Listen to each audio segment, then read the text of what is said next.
એ બાળકો પૈસા પણ એ રીતે માગે છે કે આપણો પૈસા આપવાનો મન થઈ જાય. ભાઈ પેલું ગા, પેલું 10 રૂપિયા વાળું ગાવતો તો તું હાલ ગાય. ચશ્મા વાલો ભાઈ 10 નોટ દેના જાય, ચશ્મા વાલો ભાઈ 10 નોટ દેના જાય, રામતો ગુમતો જોયું? જાય. કેટલો પ્રેમથી પૈસા માંગે છે, આપણે આપવાની ઈચ્છા થઈ જાય. હું પણ આપીશ. હા, ગાયન ગાવે છે ને તું? તો ગાય શું ગાવે? ગીત ગા.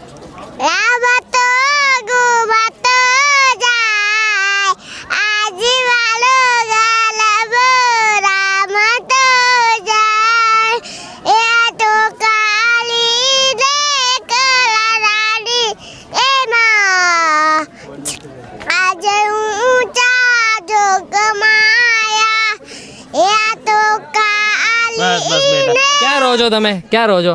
મંગલિયાવાર. મંગલ્યવન. અમે તો હેલ્પ કરીશું જ, પણ અંબાજી મંગલ્યવન ખાતે રહે છે, તો કોઈ પણ એમની હેલ્પ કરવા માગે તો ત્યાં જઈને એમની મદદ કરી શકે છે.